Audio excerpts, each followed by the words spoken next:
三水同鄉會禤景榮學校位於大埔區，致力推動全人教育，培育學生多元發展。學校秉持飛越無限可能嘅教育理念，除咗重視兩文三語之外，亦都積極拓展學生於音樂、體藝等方面嘅潛質。校園設施創新豐富，設有沉浸式學習空間，為學生打造難忘嘅學習旅程，令每位學生都能夠揾到屬於自己嘅亮點，裝備自己，挑戰未來。今年老師帶領同學參加全港學界狀元爭霸戰2025，成績表現出色。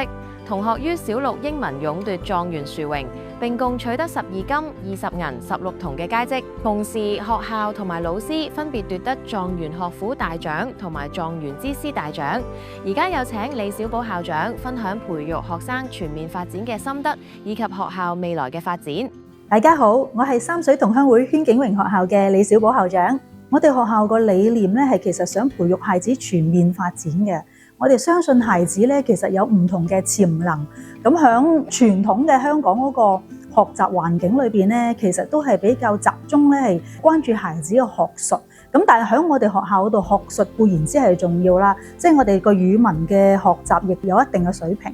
咁但係我哋更加重視就係發掘孩子唔同方面佢嘅亮點啊！我哋希望孩子係有方法、有策略同埋有機會去進步。咁譬如有啲孩子佢唔係學術特別叻嘅，咁我哋就從其他方面，譬如音樂、視藝、體育方面咧，去讓到佢哋建立咗自信先。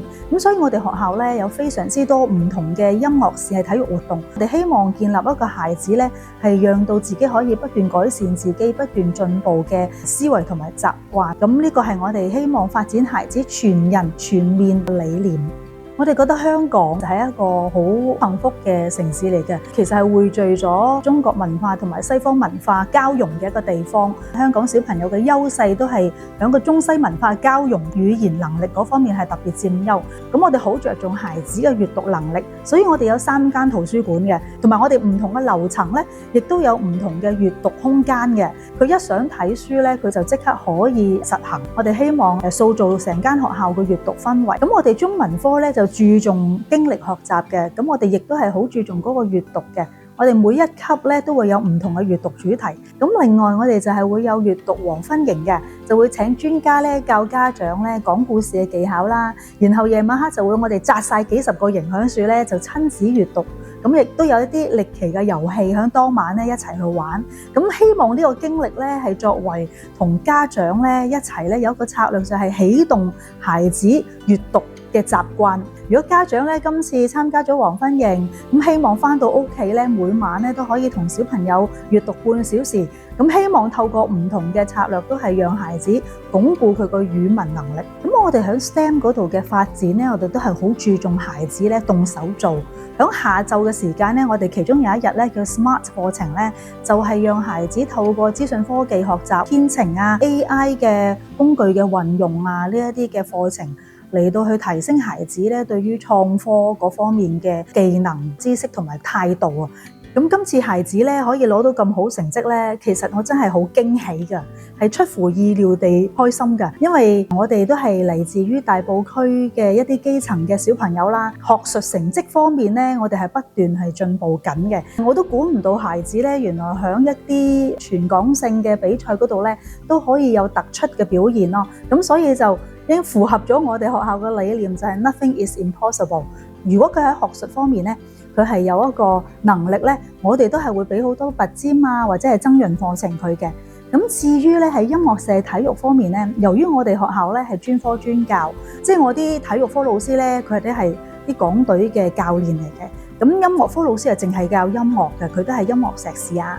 咁所以我哋嘅孩子咧，點解會響呢1-2年咧，響音樂社體育方面都會有啲幾突出嘅表現嘅，即係因為我哋嘅老師可以好專心咁發展呢一啲嘅範疇。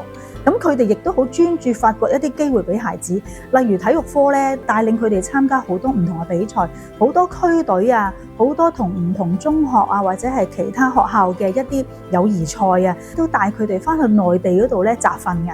咁我哋體育科響上年嗰個成績都係非常之理想嘅，無論喺手球啊、籃球啊、欖球啊各方面。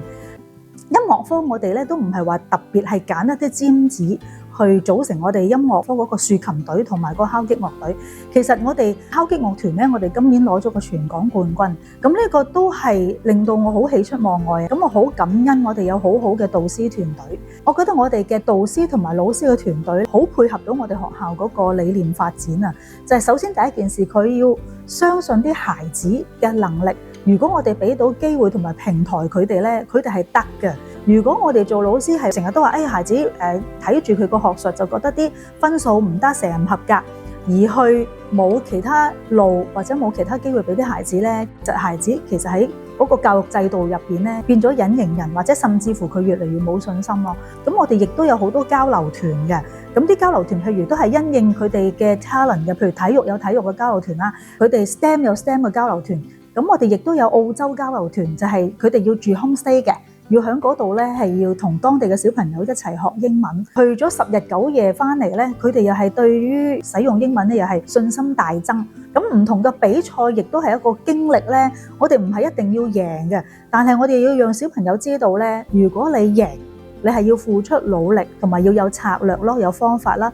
如果你輸，你要反思下自己究竟喺個過程嗰度有啲咩不足，下次係點樣可以做好咯。所以無論比賽贏同埋輸咧，孩子嘅得着係好多。咁見到我哋學校咧，其實係好多唔同嘅特別嘅設施嘅。咁有好多家長嚟參觀嘅時候咧，佢都問：點解學校會咁多資源做咁多咁創新、咁新穎嘅設施嘅？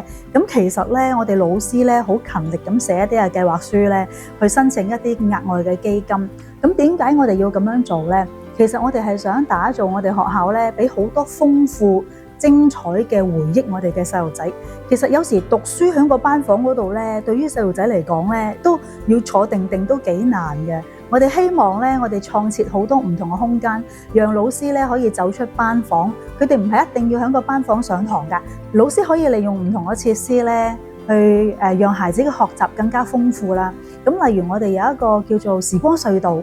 咁我哋個隧道咧，其實係一種沉浸式學習，就係入邊咧可以有啲互動嘅元素啦，咁讓到孩子好似身歷其境咁樣。其實就係讓學習更加有趣啫嘛，即係等佢哋好似個動機會充足啲。其實我哋相信孩子咧，如果佢想學，佢有動機咧，佢會學得更加好，個知識點咧會更加牢固。咁另外我哋有個 STEM bus 咧，就係九巴捐俾我哋嘅。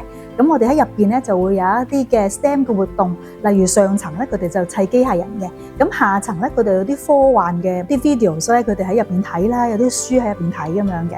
其實成個學校嗰個環境咧，都係想引起孩子個學習興趣同埋動機。我喺呢度咧好感恩，好多謝我學校嘅團隊老師，咁好感恩你哋咧咁愛錫我哋嘅孩子，造福我哋香港嘅社會。因為跟住落嚟我哋嘅孩子嘅路咧，其實好唔容易，好唔簡單，將來亦都有好多挑戰。好多謝我哋嘅老師咧，裝備好我哋孩子嘅軟實力同埋佢哋嘅思維，佢哋對於自己嘅自信。